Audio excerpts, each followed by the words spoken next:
the lights. We've got the banner. This is great. And this is probably most people would have for a pre-concert show too. Oh yeah, for sure. Test. Test 1, test 2, test 3. 1, 2, 3. 1, Test. 2, 3. All right. Hi, everybody. My name is Tony Negrone, and I'm the Executive Director for the Florida Wind Band, and it is my distinct pleasure to welcome you to our concert today. Thank you so much.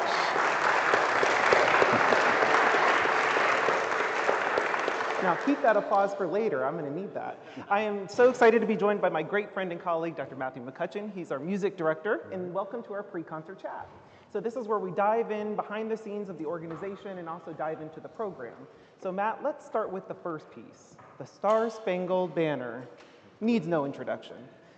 But the second one by Josh Hobbs, composer, local, America La Hermosa. Tell us a little bit about this commission. See, I thought you were said it needs no introduction, and then we're going to ask me to introduce it. So thank you.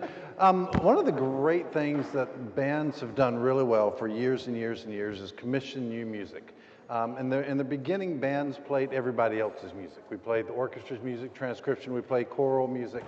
And roughly 100, 125 years ago, we decided we wanted our own repertoire. And so we've been commissioning music ever since. This is a really special day because we have two pieces that we've commissioned on the program. And the first one is America La Hermosa, which is commissioned and done by Joshua Hobbs. Joshua Hobbs is the band director at J.W. Mitchell in Pasco County. He is a wonderful teacher with a fantastic program. It's hard to explain how much time it takes to be a high school band director because when everybody else is going home, their days are just starting. And the fact that Josh still has time to commission and to work and to write pieces is pretty wonderful. We have played several pieces by Josh over the years. This is the first one that we've asked him to write for us. So he wanted to do a concert opener. We asked for a concert opener, and he wanted to do something with a Latin feel. And so you will recognize the tune, but you've never heard it this way before. So we think that you'll enjoy it, and it's a lot of fun to play.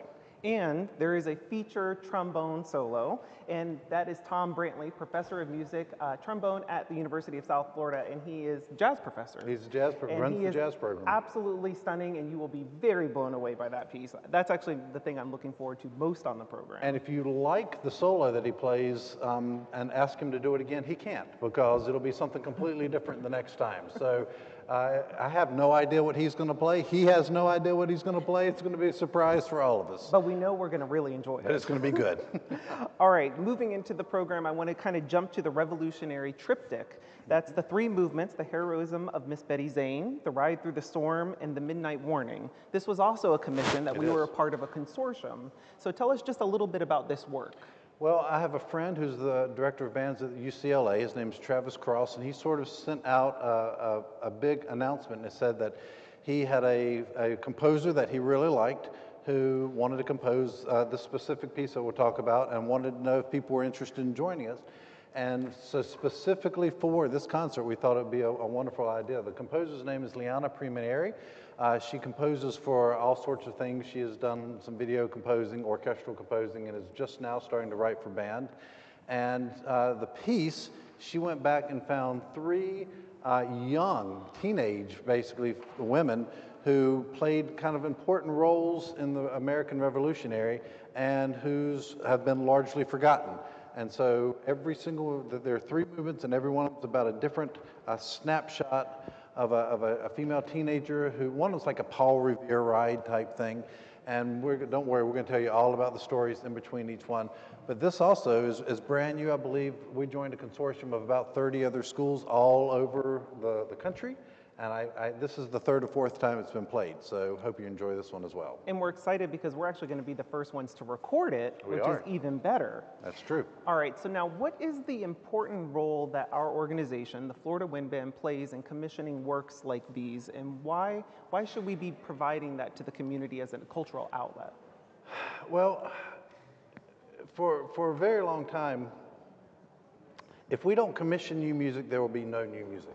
Nobody has time, and composers used to be able to have a sponsor and maybe write for 2 or 3 years off of one sponsor. This doesn't exist anymore. It just doesn't. And so if we don't commission you music, it will not happen. So this has always been a big role in the band world, and it's something we're really proud to be a part of. We think that music and wind band music and orchestral music and classical music is an important part of community and an important part of culture, an important part of who we were, who we are, and who we hope to be. And so the more music we can bring into the world, the better we think it will be for everybody. Oh, I really like that. I don't think I could say anything better, actually. All right, so now going into some of the classics. So we've got some new commissions. We've got some classics on here, like Shenandoah by up-and-coming composer Omar Thomas. So if you were at our last concert, we played a piece by Omar Thomas that was big and bombastic and exciting. This is a completely different style. Everybody in here knows Shenandoah. Oh, Shenandoah, da, da, da, da. And it's been set for every ensemble and voices, and there are probably 100 settings of this. This one is different because in his last, as opposed to his big bombastic, this is slow, it's beautiful, it takes a long time to unwind. You almost hear the fog rolling in. There are effects that you will hear rain coming down. There are times when the ensemble is snapping their fingers to portray rain. We might have a little bit of rain happening behind you. So he is not just trying to present the tune Shenandoah again. We don't need just another presentation of Shenandoah, but he's sort of making it an event. Now, one thing that I like about your programming is that you always give us something kind of old, borrowed, and blue. So let's talk a little bit about a favorite. It's a classic, the Morton Gould. So Morton Gould is one of our, there are lots of people who've written for wind band, and there's some people who just really understand wind band, know exactly how to put the instruments where they belong. And Morton Gould did this. Morton had a military background writing for the military bands. And this particular piece, you'll know it. It's When Johnny Comes Marching Home. It is the most complex When Johnny Comes Marching Home you'll ever hear. It is the woodwinds. If you can see the woodwind fingers during this piece, watch them, because it almost looks like this can't be real, that they're not really playing. They are.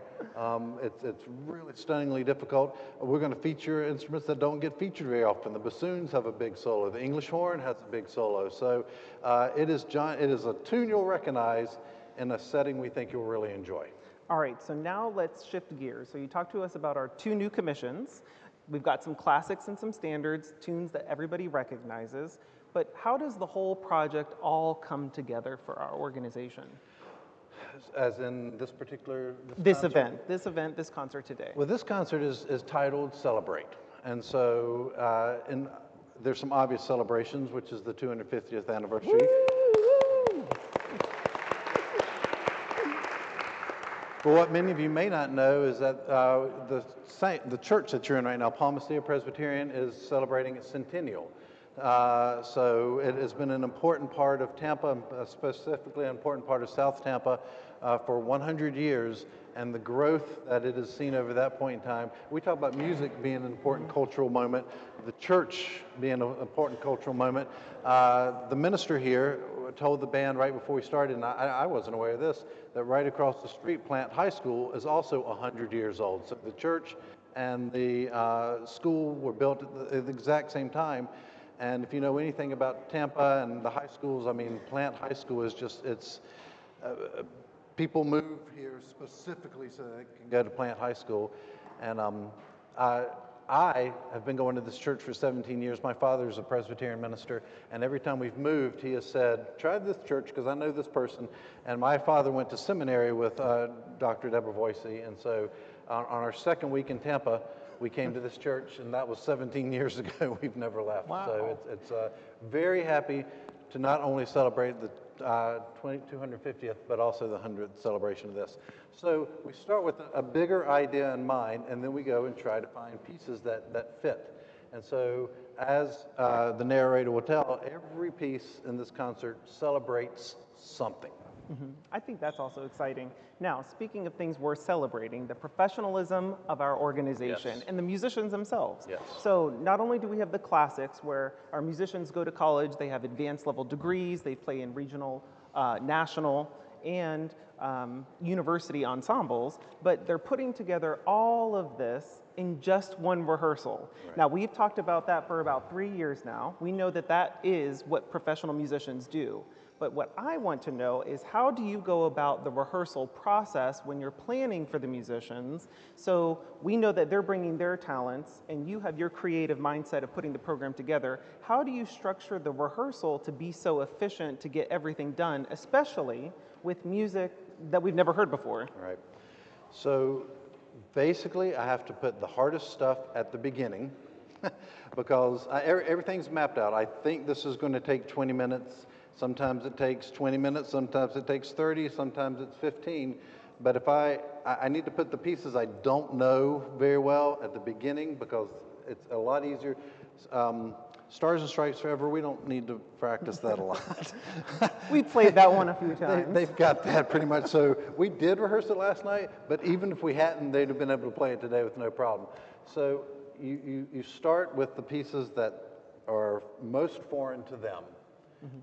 Give them the biggest blocks of time and then spread out from there.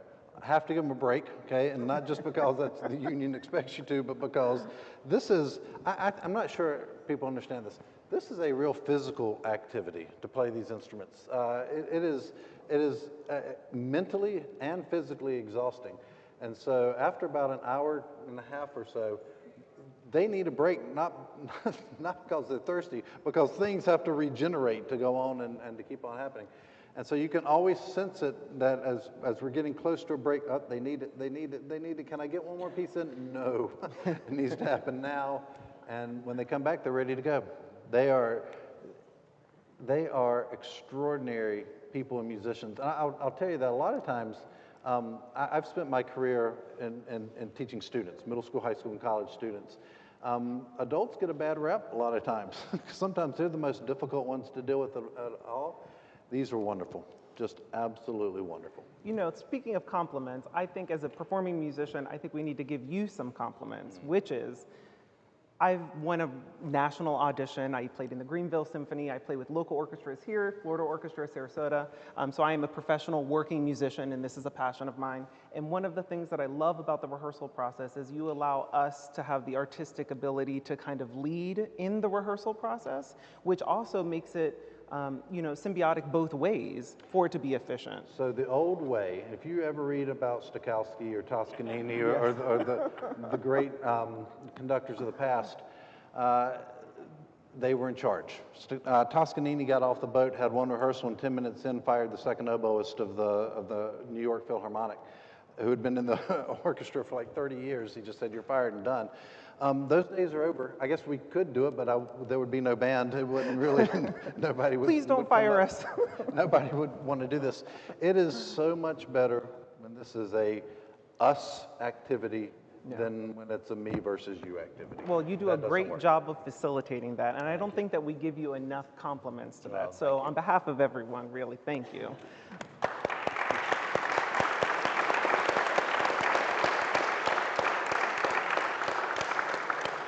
Now, if you are joining us for the very first time, we have been in Tampa Bay for 19 years, and we became under new management 4 years ago when we were actually at a very pivotal time of the organization folding. Well, since then, we started with a $16,000 operating budget, and we have now reached a $125,000 operating budget, thanks to you, grants, and all the community support. So thank you. Right now, we are in the middle of our giving challenge. It's a $35,000 matching challenge. We've already raised $25,000, so we are only $10,000 away from that. So tell us a little bit about what do these funds do for our organization? For the first time in history, this is the 19th year, as he said, and when it was founded 19 years ago by John Carmichael, who was my predecessor at USF, who was my teacher at Furman, who was a wonderful, wonderful man. When he started this 19 years ago, he wanted a professional wind band, and professional wind band meant they were paid. It took us a long time to get here because that's an easy goal and really difficult to achieve. And there's a lot of infrastructure that has to happen beforehand. But this marks the first season that we are paying our players. Nobody's going to get rich off of this season, but we'd like to pay them here this year and a little bit more next year, a little bit more, and to keep on running. This is because Tony has set the infrastructure together, has put all the pieces in place that were missing. And so when you think that we've been working at this for 19 years, and then Tony's been working at it for 4 years, it's been a pretty miraculous growth. So we are...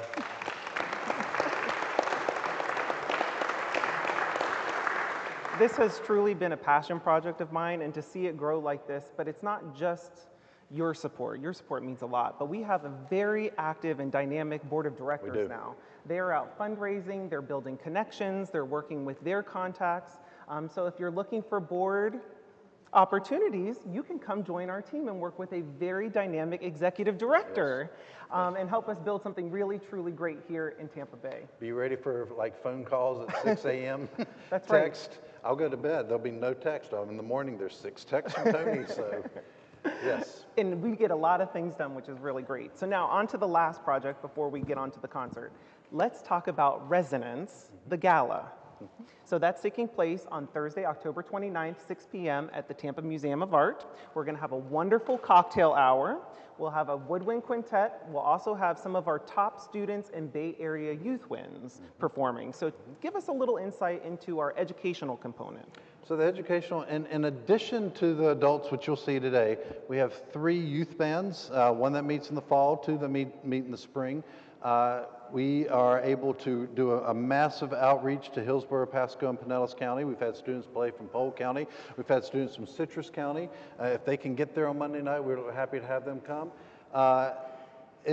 We really believe that there's so many activities in life that are only available to a certain number of people, and we want this one available to as many people as who possibly can. So we've been able to scholarship on a lot of students who've been able to do this. And I want to talk about that just real quick. Sure. So speaking of scholarships, the national average for youth ensemble activity is roughly $600 a semester. We are able to keep it at a very affordable $250 thanks to community donors, sponsors, and the Tampa Bay Community Foundation. And this gives a lot of students the opportunity who would only get to play in their home band or their home middle school or high school and would know nothing else. A lot of students have the opportunity to play with us, which is a really big deal to young musicians. And the side-by stuff that we do, because we have our musicians coming in and doing sectionals, of course our conductors led by Matt McCutchen, horn player Devin Didon, baritone saxophone Dr. Brian Panetta.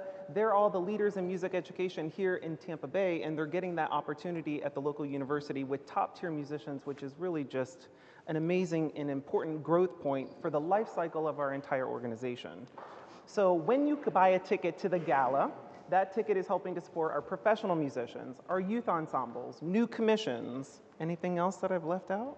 I think that's pretty much That's pretty much it. That's a lot. That's a lot. So we do encourage you to join our season sponsors. We encourage you to donate today towards our matching campaign. And is there anything else that I've forgotten about Celebrate? No, but there is one other thing that we need to talk about that you don't know about. If you've been to these pre-concert chats at all over the past couple of years, you've seen Tony has given me a couple of gifts. I have no gift to give you today. But that's okay, because I have one for you. Oh. A couple of Christmases ago, Tony gave me a jacket that looked like, I don't know, it looked like a unicorn ate a rainbow and threw it up or something. Last concert, he gave me a black and gold jacket for the gala. And Tony, it is your turn, so we have something for you in a very appropriate bag. Okay. I'm very excited.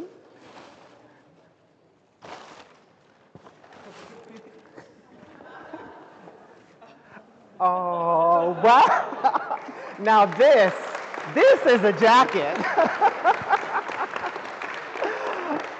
Well, I am very excited, and I'm glad I'll be the most blinged out for the concert, because you know I like a lot of sparkle. This is fantastic. Thank you for being here. It's so much more fun to play for a lot of people, and this is a wonderful crowd, and this is going to be a great concert, so thank you. Yes, thank you. Thank you.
Hello and welcome. My name is Tony Negrone and I'm the Executive Director, and it is my distinct pleasure to thank you for joining us for an afternoon of joyful music. Also, thank you, Matt McCutchen, for the very well-decorated jacket. Today, we kick off our 19th season by crafting sound and shaping culture in a program packed with heart, humor, and American swagger. Today, we celebrate 250 years of the American spirit and the centennial of our host venue here, Palmacia Presbyterian Church. This concert is free to the public, made possible by the incredible generosity of our sponsors, donors, and community supporters. Diamond sponsors, Edward Jones Financial Advisor Rich Lundahl and the Wall family. Platinum sponsors, Rick Alvarez and Colleen Dunlop, True Smiles Dental Studios, Shirley Perdomo, the Voss Delaney family, myself, and Dr. Brian Panetta.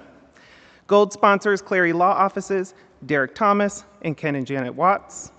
Silver, bronze, and seasoned supporters whose names you'll find in your program. The community and staff here at Palmacia Presbyterian Church, thank you so much for everything you provide us. And of course, the artistic team, administrative staff, and dedicated volunteers of the Florida Wind Band. As we continue, I would like to recognize our incredible board of directors. At this time, could you members please stand and be recognized for all you do behind the scenes?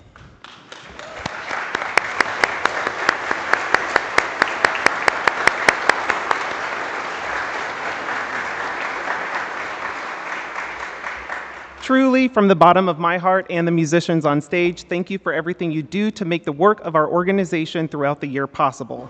If you would like to join our amazing team as a board member or volunteer, we'd love to have you. You'll even get to work alongside me, the executive director, and a Tampa Bay Business Journal 40 Under 40 nominee.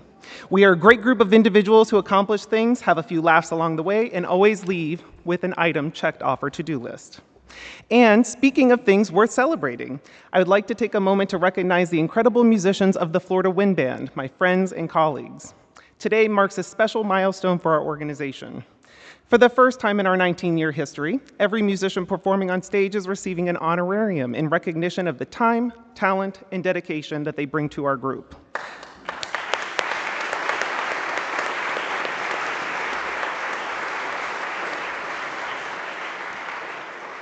What you will hear this afternoon is the result of years of training, study, and performance experience. These are highly skilled musicians who have devoted countless hours of mastering their craft. And perhaps most remarkably, the program you're about to experience was prepared in a single rehearsal last night in 2.5 hours. That level of preparation truly is only possible because of their professionalism, musicianship, and commitment of the people that are seated before you.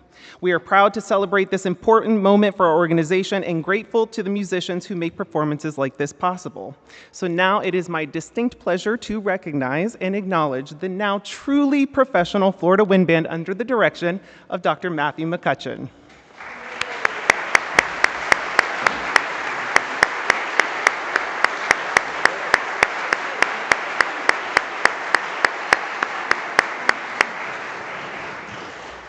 Speaking of distinct pleasures, I get to welcome our guest narrator, an individual who means a great deal to this church, to our community, and of course to the Florida Wind Band. Pastor John DeBevoise leads with a genuine spirit of kindness, compassion, and hospitality, and he has a remarkable way of making everybody feel welcome. His leadership has helped make Palmacia Presbyterian Church a place where faith, friendship, and service come together in meaningful ways. Today, we are grateful for his partnership and the warm welcome that he has extended us, so please join me in welcoming a friend to all of us, Pastor John DeBevoise.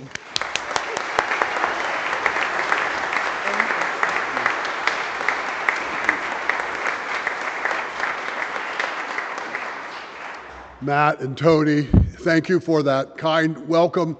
But I want to say that on behalf of the congregation and the community, it is really we who are thanking the Florida Wind Band for the gift of this concert and the gift of the music that you provide across the year. And it really is a gift to all of us.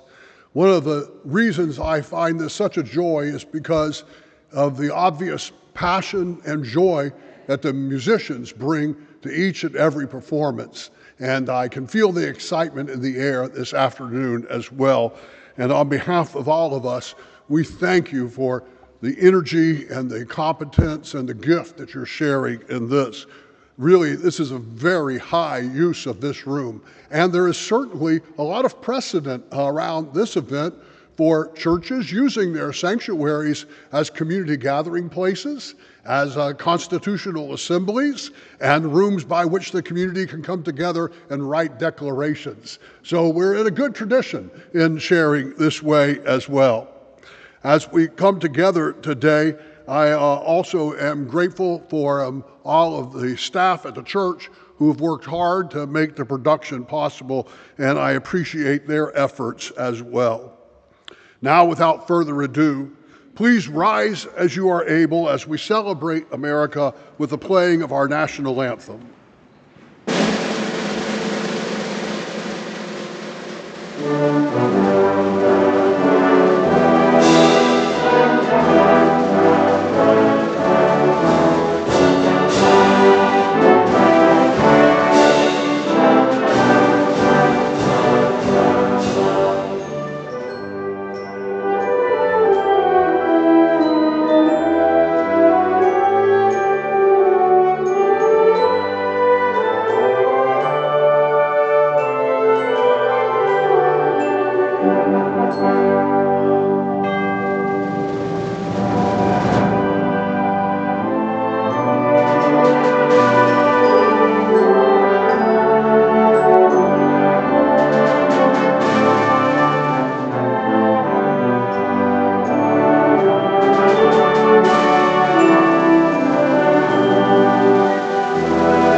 Our first premiere of the afternoon celebrates the diversity that makes our country great.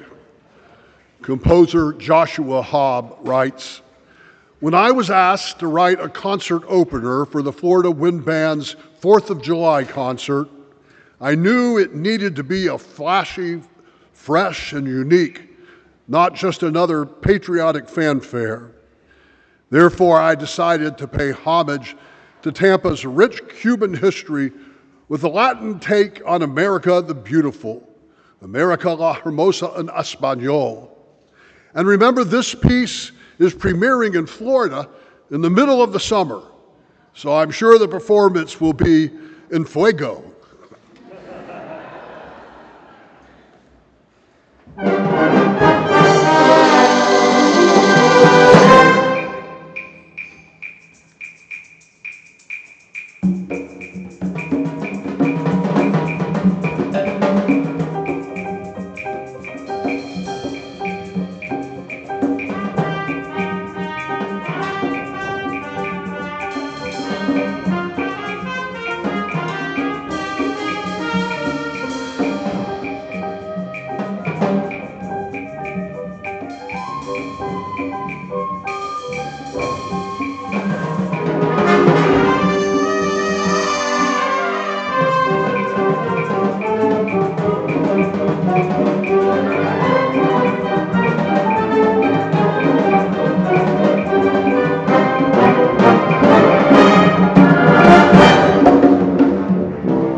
I'd like to hear that again.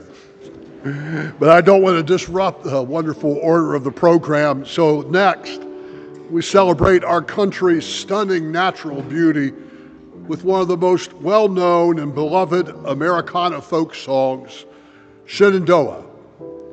Originally a river song detailing the lives and journeys of fur traders canoeing down the Missouri River, this arrangement evokes the beauty of the Shenandoah Valley, not bathed in golden sunlight, but blanketed by low-hanging clouds and experiencing intermittent heavy rainfall. This arrangement is at times mysterious, yet constantly introspective, somewhat ominous, yet deeply soulful.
When Johnny Comes Marching Home is attributed to the Irish-American band leader Patrick Gilmore during the American Civil War. It emerged as a Union anthem, expressing families' hopes for the safe return of their loved ones from the battlefield. The version you are about to hear was written in 1942, in the early days of World War II, at the request of a government radio program producer who wanted a salute to America. Composer Morton Gould wrote American Salute in fewer than 8 hours. Although the ink couldn't have been dry, the score and the parts were on the stand in time for rehearsal the next morning and ready for broadcast that evening.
Hymn to the Fallen from the film Saving Private Ryan commemorates the soldiers who sacrificed their lives for freedom during the Normandy invasion on June 6, 1944.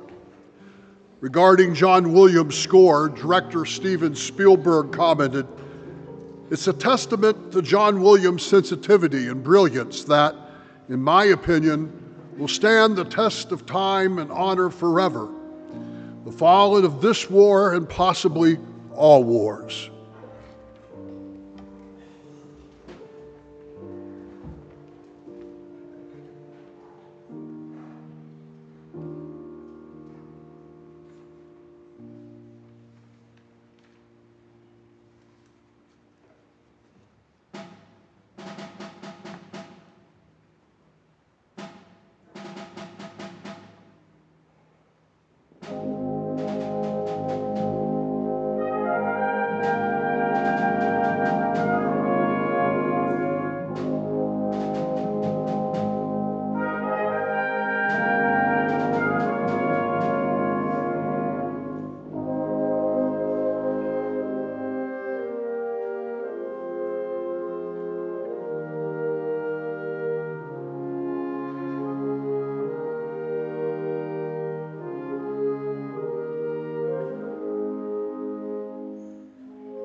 Our second premiere this afternoon honors three young women whose stories I suspect you don't know, but whose acts of bravery helped shape the American Revolution.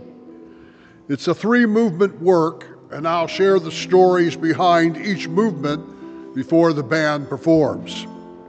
The first movement, the heroism of Ms. Betty Zane. In the heat of 1782, the siege of Fort Henry, young Betty Zane made a daring decision that would forever enter her name into the annals of American Revolutionary history. As British forces and their Native American allies surrounded the fort in what is now West Virginia, the defenders faced a terrifying reality. Their ammunition was running dangerously low. With the enemy closing in and no time to spare, 16-year-old Zane volunteered for a mission that few others would dare. She sprinted 60 yards through a barrage of gunfire to a nearby cabin where precious gunpowder was stored. Every second was a gamble with death, but Betty's courage was unwavering. Amazingly, she reached the cabin, grabbed the gunpowder, and began the harrowing return, even with bullets whizzing by her as she ran. The entire fort held its breath as they watched as she made her way back through the deadly crossfire. But Betty's determination and her speed carried her safely inside the gates. Thanks to her brave actions, the fort held off the siege, and her heroic dash became legendary.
Movement 2, Ride Through the Storm.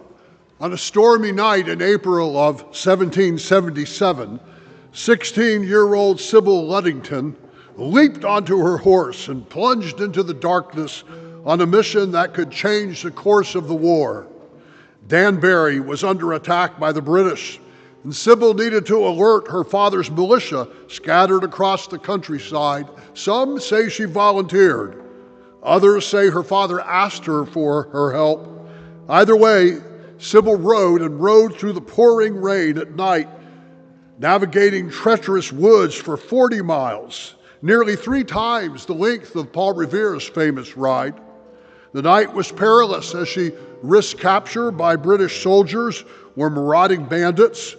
Despite the danger, Sybil knew the land well and pressed on, knocking on doors and waking the sleeping militia to rally against the British threat. By dawn, Sybil returned home, exhausted but triumphant. Thanks to her fearless ride, many of the militia had gathered, ready to march. Sybil's bravery in the face of overwhelming odds ensured that the militia was prepared to defend their homes and fight another day. Her heroic journey, though less remembered than others, stands as a testament to the bravery and tenacity of those who fought for American independence.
Movement 3, the Midnight Warning.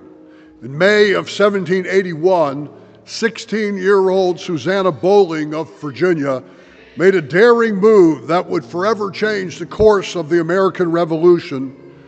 As British forces plotted to capture and kill key American leaders, including General Lafayette from France, Governor Thomas Jefferson, and Commander-in-Chief George Washington, Susanna overheard their plans. Without hesitation, she set out on the dangerous mission to save them.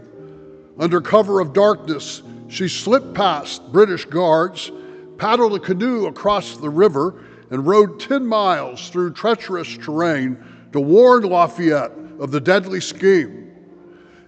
Every moment was a race against time with her life on the line. Susanna's bravery didn't end there. Her persistence and toughness helped her overcome obstacles and evade capture at every turn, and thanks to her timely warning, Lafayette and the other leaders escaped the British trap, saving not only their lives, but the American cause. Though her name is often overlooked in history books, Susanna Bowling's courage made her a true hero, and her quick thinking and fearless actions helped turn the tide towards American independence.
Today we celebrate the nation's sesquicentennial. Raise your hand if you remember where you were at the bicentennial in 1976. A good percentage of those gathered here today. It brings a little humility to this church and the high school across the street celebrating their centennial. And yet it is an interesting turn of providence that has a Presbyterian minister as the narrator for this concert in a Presbyterian sanctuary, because certainly when the Scotch and Irish and Congregationalists came as immigrants to the United States, they brought with them their church forms of government that were deeply impactful as they created a new form of government for the United States. In those church government forms, they believed in representative democracy and the separation of powers and government with checks and balances that we find reflected in the government they created for the United States. James Madison, often called the father of the Constitution, studied under the Reverend John Witherspoon, who's the only clergy person to sign the Declaration of Independence, and he was a Presbyterian minister. Witherspoon instilled in his students, many of whom were leaders in this young country, the concept of representative democracy and resistance to any human absolute authority. And so it's appropriate, I think, to celebrate the concert today and this centennial of the church with a hymn. And the Florida Wind Band has chosen God of Our Fathers, which is particularly suitable since it was written as a hymn to commemorate the 100th anniversary of the Declaration of Independence. The text reads, God of our fathers, whose almighty hand leads forth in beauty all the starry band of shining worlds in splendor through the skies, our grateful songs before thy throne arise.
The Florida Wind Band has a tradition to honor our armed forces at this annual concert.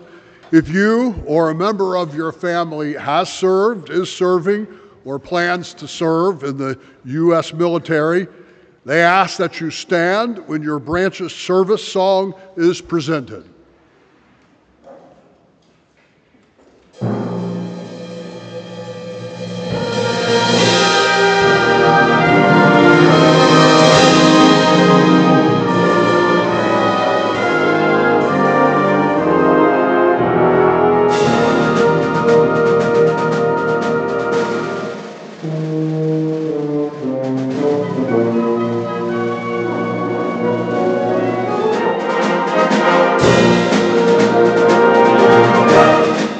United States Army.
United States Coast Guard.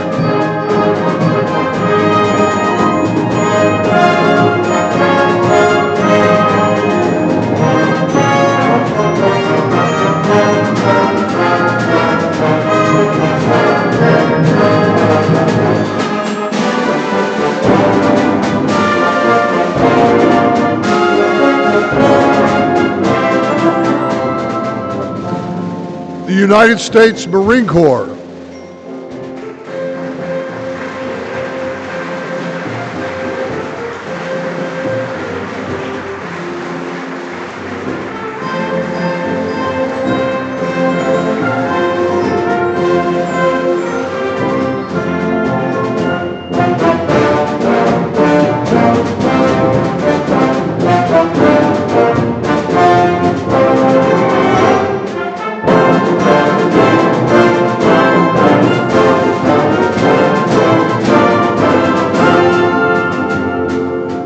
The United States Space Force.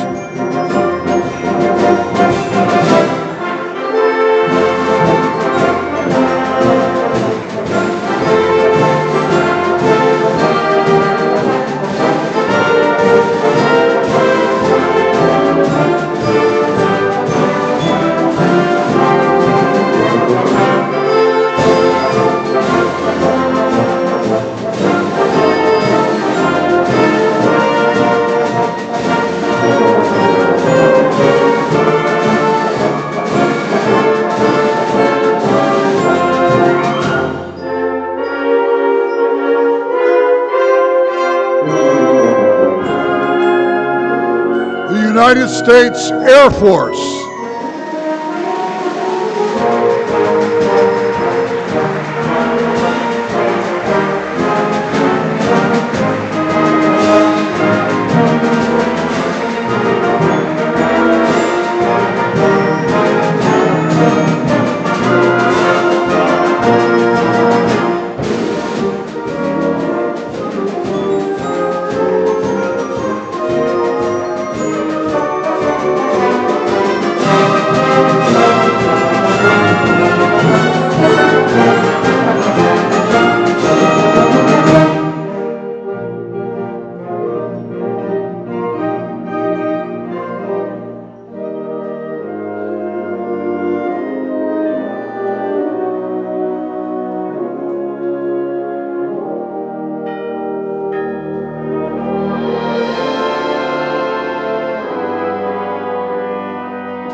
United States Navy.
Thank you all so much for attending today's concert. On behalf of the Florida Wind Band, we'd like to present a gift of appreciation to Pastor John DeBevoise for helping bring today's concert to life. You can open it. We want you to go ahead and open it. We want him to go ahead and open it. It's my own jacket.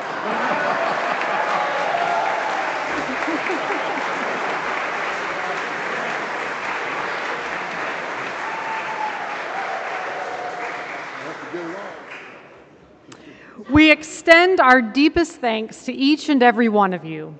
Whether you've been with us all year or tonight was your first experience, this is looking good.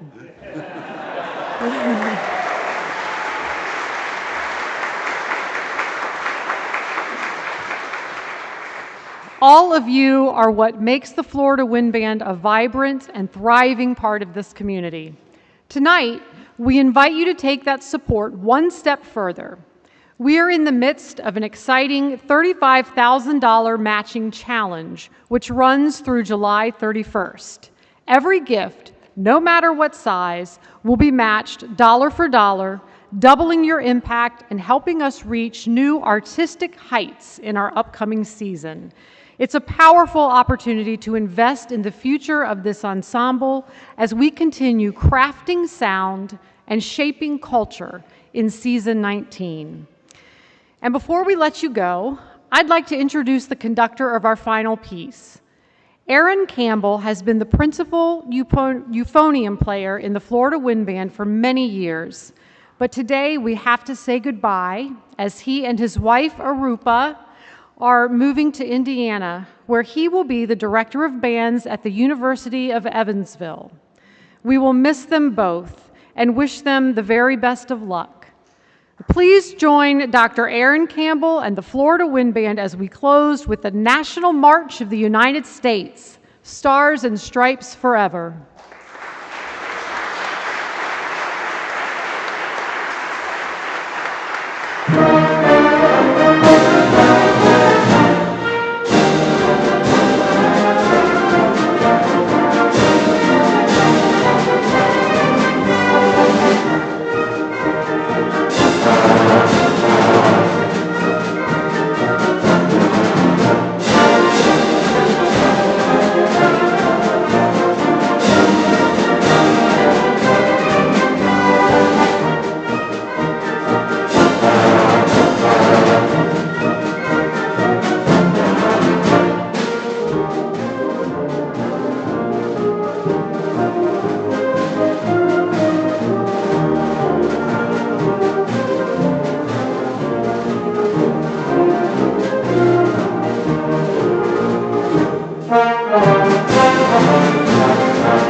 Ha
ha ha.